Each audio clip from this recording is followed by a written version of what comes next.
শেখ আব্দুল্লাহ এই ব্যক্তি নেশাগ্রস্ত করতেছেন, আর বিবাহের পরে তার স্ত্রী পেয়েছেন অনেক পর্দাশীল, অনেক ধার্মিক একটা স্ত্রী পেয়েছেন। ধার্মিক স্ত্রী তাকে যত রকমের নেশা থেকে বিরত রাখার জন্য চেষ্টা করে, নেশা থেকে বিরত থাকে না।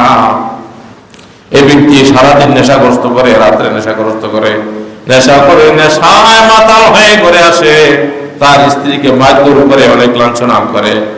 আল্লাহর কাছে তার স্ত্রী দোয়া করতেছে, মালিক আমি তো চেষ্টা করেছিলাম ইসলামের উপরে চলার জন্য, ইসলামের উপরে চলবো, তবে তুমি আমার নসিবে এমন স্বামী মিলিয়েছো যে স্বামী তো তোমাকে চেনে না, তোমার ইবাদত চেনে না দুনিয়া জমিনে। আর আমি ইবাদতের ভিতরে চলতেছি, ইবাদত করার চেষ্টা করতেছি, পর্দা চলার চেষ্টা করি, তবে স্বামী আমাকে পর্দায় থাকতে দেয় না। আর অকারণে আমাকে অনেক লাঞ্ছিত করে, আমাকে অনেক মারধর করে, অপমান করে। এই স্ত্রী আল্লাহ দরবারে দোয়া করতেছেন, কান্না করতেছেন আর দোয়া করতেছেন। এরকম ভাবে দিন যাইতে যাইতে 1 বছর পরে ওই শেখ আব্দুল্লাহ নামক ওই ব্যক্তির স্ত্রীর গর্ভে একটা মেয়ে সন্তান হয়েছে। মেয়ে সন্তান অনেক নাদুস, অনেক সুন্দর, অনেক রূপসী। মেয়ে সন্তান হওয়ার পরে ওই শেখ আব্দুল্লাহ বলেছে, তোমার গর্ভে যদি মেয়ে হয় তাহলে তোমাকে আমি তাড়িয়ে দিব, আমার বাসায় রাখবো না। তবে আবার হয়েছে মেয়ে তার মতের খেলাফ।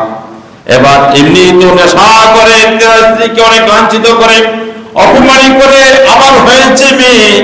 এবার ওই ছেলে শেখ আব্দুল্লাহ আর বাসায় আসে না, বন্ধুদের সাথে এরকম ভাবে বন্ধুদের বাসা বসায় পাড়ায় পাড়ায় ঘুরে বেড়ায়, নেশা করে আর ঘুরে বেড়ায়।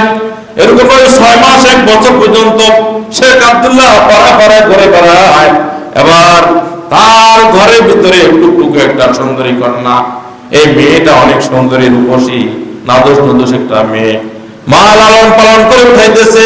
তার বন্ধুরা দেখে তাকে সংবাদ দেয়, ভাই তোমার ঘরে এত সুন্দর একটা রূপসী মেয়ে, মেয়েটা দেখলে অন্তর ঠান্ডা হয়ে যায়, মেয়েটা দেখলে মনের ভিতরে অনেক মায়া চলে আসে, মেয়েটা দেখলে আমি যত অশান্তি বোধ করি, যত রকমের পেরেশানি করি, মেয়েটা দেখার সাথে সাথে আমার মন মেজাজটা অনেক ঠান্ডা হয়ে যায়।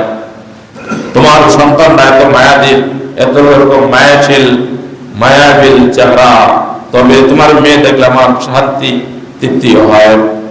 এবার ওই শেখ আব্দুল্লাহ শুনে বলে, তাহলে তো আমি একটু যাইতে হবে বাসায়। বন্ধুদের এই সংবাদ পেয়ে বাসায় এসে দেখে মেয়েটা অনেক সুন্দর, নাদুস নুদুস একটা মেয়ে।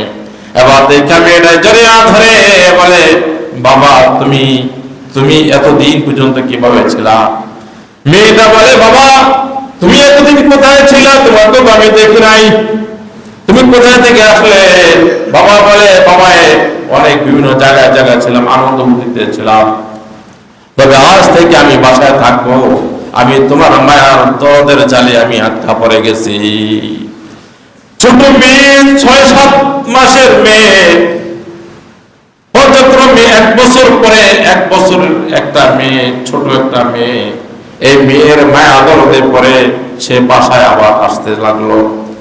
এবার সারাদিন নেশা করে যখন সে বাড়িতে ফিরলো, বাড়িতে আসার সাথে সাথে আসার সময় তার হাতে একটা মদের বোতল ছিল, কাছের একটা মদের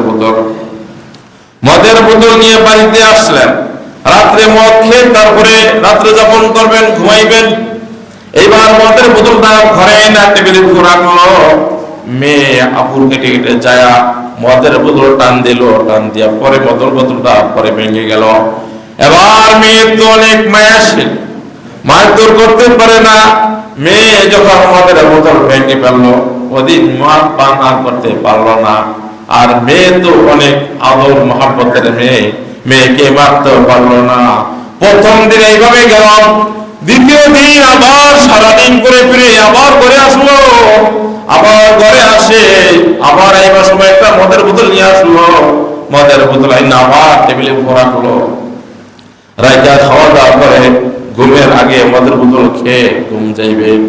আবার এরকম ভাবে মেয়ে আবার এরকম ভাবে মদের বোতল টান দিয়ে আবার ভেঙে ফেলল। এবার বাপের মাথা রাত, নেশাগ্রস্ত, নেশা না পেলে মাথার মজক ঠিক থাকে না।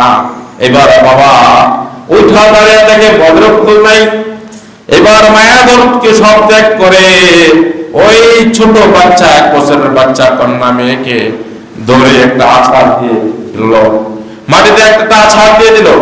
আছাড়ের সাথে সাথে ওই মেয়ে দুনিয়া থেকে চিরবিদায় নিয়ে গেল। তবে শেখ আব্দুল্লাহ এবার আফসোস করতেছে, হায় কি করলাম, রাগান্বিত হয়ে মেয়েকে আছাড় দিয়ে দুনিয়াতে খতম করে দিলাম, এবার আমি কি করলাম। মেয়েকে দাফন করা হলো। এবার মেয়ের জন্য অনেক কাকুতি মিনতি করতেছে, আফসোস করতেছে। মেয়ের মা তো অনেক অবস্থা খারাপ। এবার কাকুতি মিনতি করে আর দিন যায়। ঠিক 7 দিন পরে আবার মদের বোতল নিয়ে ঘরে আসলো। ঘরে এসে আবার টেবিলে উপর রাখলো, রাইখা খাওয়া দাওয়া করলো। এবার মদের বোতল হাতে নেওয়ার সাথে সাথে দিলের ভিতরে তার কম্পন সৃষ্টি হয়ে গেল। আমার মেয়ে এই টেবিল থেকে মদের বোতল ভাঙার কারণে আমার মেয়েকে খতম করে দিয়েছি, তবে এখন মদ আমি পান করব, আমাকে বাধা দেওয়ার মতো আর কেউই নাই। আই হায়, আমার মেয়ে কোথায়? সেই মদের বোতল ভাঙবে, সেই মেয়ে কোথায়? মেয়ে তো নাই। তবে আমি এই মদের বোতল আর খাবো না। আমি যেই মেয়ে মদের বোতলের জন্য আমার আদরের সন্তান কন্যা, সেই মেয়েকে দুনিয়া জমি থেকে হারিয়ে ফেলছি, এই মদ আর আমি পান করবো না। এবারে চিন্তা ফিকির করে আবার নিজে আশা দিয়ে মদের বোতল ভেঙে ফেলল। এবার গভীর রজনীতে সে শুয়ে পড়ল, ঘুমাইতেছেন।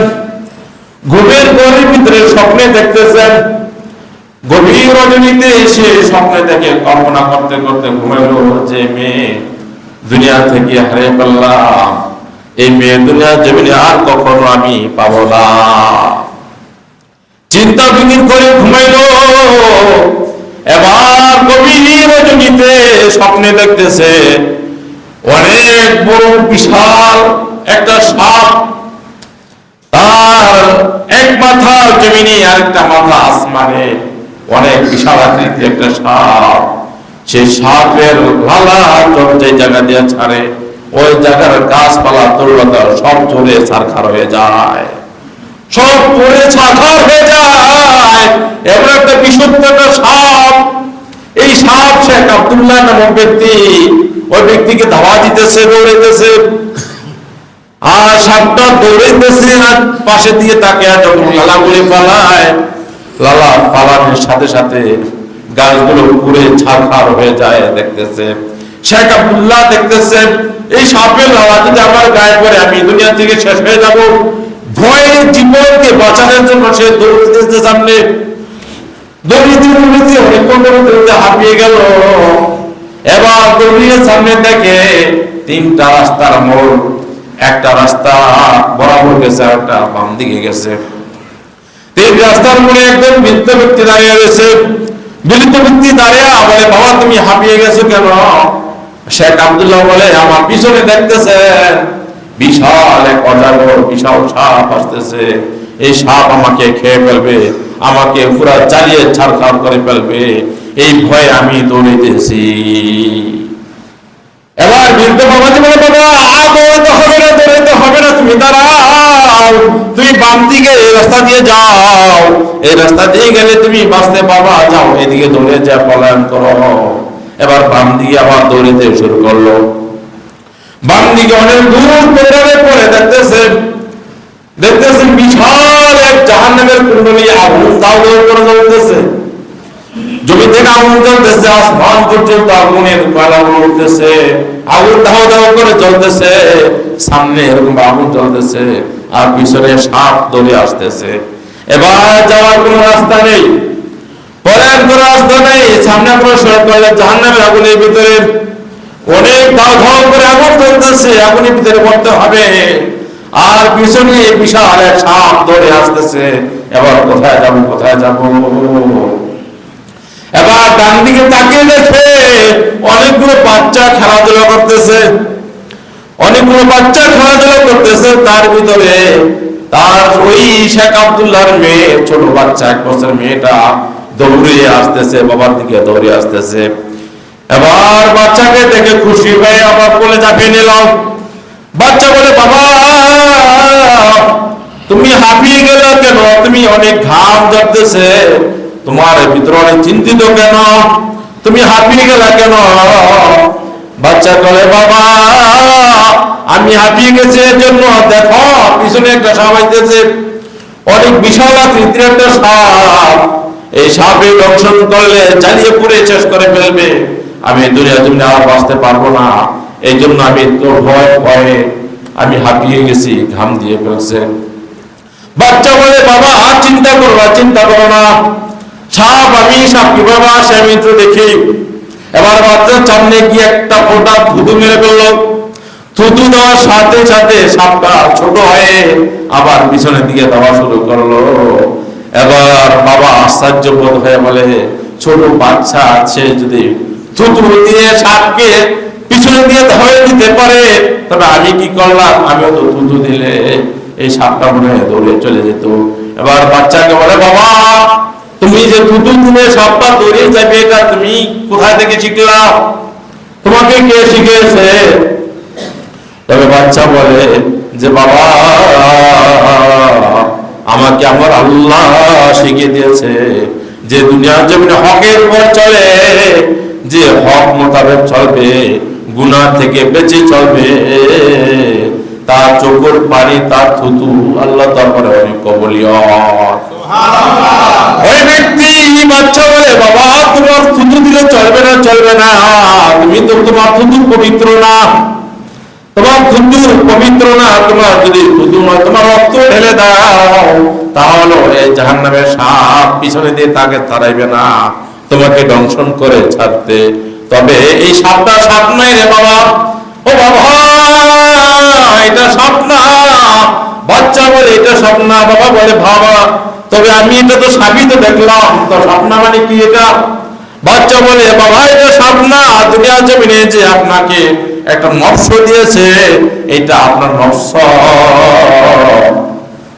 আপনার দুনিয়া জমিন নফসের উপরে আপনি শক্তি দিয়েছেন, পাওয়ার দিয়েছেন, নফস দিয়ে সেদিকে আপনি চলেছেন। নফস এত শক্তিশালী হয়েছে, এই জন্য নফস আপনাকে দৌড়ে আসছে, যে নফস মোতাবেক দুনিয়া জমিনে চলেছেন, এই নফস আপনাকে জাহান্নামে পাড়ার জন্য দৌড়ে আসছে, তারে আসছে। দুনিয়া জমিনে নফস পূজারে যারা করে, নফসে যা চায় তাই করব। আমরা তো দুনিয়া জমিনে নফস পূজারি হয়ে গেলাম। নফস কয় তো মসজিদে যাবো না, তো চাই না, কি বলেন ভাই? প্রয়োজনে আদর দেয়, নফসে চায় যে ঘুমাও, নফসে চারটা ধরে আপনাকে ঘুমিয়ে রাখে। নফস চায় যে আজকে ওয়াজ মজলিসে যাব না, তো আপনি তো যান না, নফসের পূজারি হয়ে গেলেন। আমরা দুনিয়া জমিনে বেঁচে আছি দুইটা জিনিস নিয়ে, একটা হলো রুহু আর একটা হলো নফস। রুহু না হইলো শেষ নেই, আর নফস না হইলো চলবে না। নফস হইলো আপনার সাত অসাতকে যাচাই বাছাই করে নফসকে দমন করে চলার নাম হইল নেককার বান্দা। নফস চায় গুনাহ করতে, আমি গুনাহ করব না, এটার নাম হলো আল্লাহর বান্দা, আল্লাহর মুমিন। আর নফস পূজারি যারা করে, নফস অনুযায়ী যারা চলে, তারা তাদেরকে এরকম ধরে ধরে জাহান্নামী বানিয়ে নেয়। তো ছোট বাচ্চা বলে, বাবা এটা তো স্বপ্ন, এই স্বপ্ন নয়। দুনিয়া জমিনে আপনি নফসকে অধিকার বেশি দিয়েছেন, নফসকে সাহস বেশি দিয়েছেন, এই যে নফস আপনাকে দৌড়িয়ে জাহান্নামে নিতেছে। আর ওই যে পুরা বৃদ্ধ ব্যক্তি দেখেন, এই বৃদ্ধ ব্যক্তি তো কোনো মানুষ নয়, এই বৃদ্ধ ব্যক্তি হলো আপনার রুহু। এই রুহু দেখাইছে যে এই পথে যাও, তুমি সঠিক ঠিকানা পাইবা। রুহু দেখাই দিয়েছে যে এই রাস্তায় যাও, তুমি বেঁচে বাঁচার রাস্তা পাইবা। তো রুহুকে আপনি রুহুর খোরাক হলো নেকামল। রুহুর খোরাক কি ভাই? রুহুর খোরাক হলো নেকামল, জিকির আজকার, নামাজ রোজা, এগুলো রুহুর খোরাক। আপনি এগুলো করবেন তো রুহু বেঁচে থাকবে, রুহু আরামে বেঁচে থাকবেন। আর এগুলো করবেন না তো রুহুকে অশান্তি দিলেন। তো রুহু হইল ওই বৃদ্ধ ব্যক্তি। রুহুকে যদি আপনি প্রবল রাখেন, শক্তিশালী রাখেন, তাহলে আযাবে আপনাকে পাইতে পারবে না। এই রুহু হলো আপনার ওই বৃদ্ধ ব্যক্তি বাবা, তার নেক আমলের নাম হলো রূহ। এবার ছোট বাচ্চা বলে বাবা, ছোট বাচ্চাকে বলে বাবা তুমি এখানে কিভাবে কি করো, এই জায়গায় কিভাবে আসলা? শেখ আব্দুল্লাহ যখন বাচ্চাকে প্রশ্ন করে, তো বাচ্চা বলে বাবা মাসুম বান্দা যেসব ব্যক্তি, ছেলে হোক মেয়ে হোক, নিষ্পাপ ছোট ছোট সন্তান যারা যারা মৃত্যুবরণ করে, তারা তো বাবা মার আদর পায় না। এই তাদেরকে আল্লাহ রাব্বুল আলামিন হযরত ইব্রাহিম আলাইহিস সালামকে দিয়ে আমাদেরকে লালন পালন করান। সুবহানাল্লাহ। নিষ্পাপ ছোট ছোট বাচ্চা যারা দুনিয়ার জমি থেকে চলে যায়, এরা তো মার আদর পায় না, বাবার আদর পায় না। আল্লাহ রাব্বুল আলামিন জান্নাতের ভিতরে হযরত ইব্রাহিম আলাইহিস সালাম তাদেরকে লালন পালন করেন, আদর মহব্বত করেন। এই তাদেরকে লালন পালন করে। তো বাবা তোমার যখন আযাব দেখি আমার মায়া লেগে গেছে, আমার দরদ লেগে গেছে, আমি জান্নাত থেকে দৌড়িয়ে তোমাকে বাঁচিয়ে দিলাম। সুবহানাল্লাহ। এবার শেখ আব্দুল্লাহ ঘুম থেকে উঠে আশ্চর্য হয়ে গেল, কি দেখলাম? দুনিয়া জমিনে নেশা করার কারণে আমি তো গ্রেফতার, আযাবে গ্রেফতার হইলাম। এবার আর আমি আযাবে গ্রেফতার হব না, আর আমি গুনাহ করব না, মদ পান করব না, নেশা আর করব না। এবার শেখ আব্দুল্লাহ ইসলামের ভিতরে দাখিল হইলেন। ওলামায়ে কেরামের কাছে যায়া কোরআন তেলাওয়াত শিখলেন, ইসলাম শিখলেন, দ্বীনি কাজ শিখলেন, নামাজ শিখলেন, বিভিন্ন ইসলামিক নিয়ম কানুনগুলি শিখলেন। একদিন সেই ইরাকের জমিনে মসজিদে বসে ওয়াজ করতেছেন শেখ আব্দুল্লাহ, বয়ান করতেছেন। বয়ান করে যখন মিম্বারে বসলেন, এক বৃদ্ধ ব্যক্তি ডাক দিয়ে বলে, এই ছেলে যুবক, তুমি থামো, তোমার বয়ান থামাও, বয়ান পরে করো, তুমি আমাকে বলো তুমি ওই ব্যক্তি না, ইরাকের অমুক জমিনের অমুক ব্যক্তি না, অমুক যুবক যে যুবকদেরকে খারাপ বানাইতাম, অশ্লীল কাজকর্ম করতাম, মদ গাঞ্জা নেশাগ্রস্ত হইতাম, তুমি সেই ব্যক্তি কিনা আগে বলো। এবার শেখ আব্দুল্লাহ লজ্জাবোধ হয়ে বলে, বাবা আমি কি সেই ব্যক্তি কিনা যদি বর্ণনা দেই তাহলে তো অনেক ইতিহাস বলতে হয়। তবে ওই বৃদ্ধ ব্যক্তিকে বলে, বাবা হ্যাঁ আমি তো সেই ব্যক্তি, আমি সেই ব্যক্তি দুনিয়া জমিনে নেশা করার কারণে আমার সন্তানকে দুনিয়া জমিন থেকে হারিয়ে ফেলছি। তবে আমি এই ইতিহাস দেখেছি, দেখার পর থেকে আমি আর কোনোদিন নামাজ ত্যাগ করি নাই, নামাজ কাজা করি নাই। সুবহানাল্লাহ। ওই ইতিহাস দেখার পরে আমি আর বাড়িতে সময় দেই না, আর বাড়িতে যাই না। ওই ইতিহাস দেখার পর থেকে আমি ওলামায়ে কেরামের পিছনে পিছনে হাঁটেছি, কোরআন তেলাওয়াত শিখেছি, ইসলাম শিখেছি। ইসলাম শিখে শিখে আজকে আমি অনেক বড় আলেম হয়েছি। সুবহানাল্লাহ। অনেক বড় বুজুর্গ হয়ে গেছি।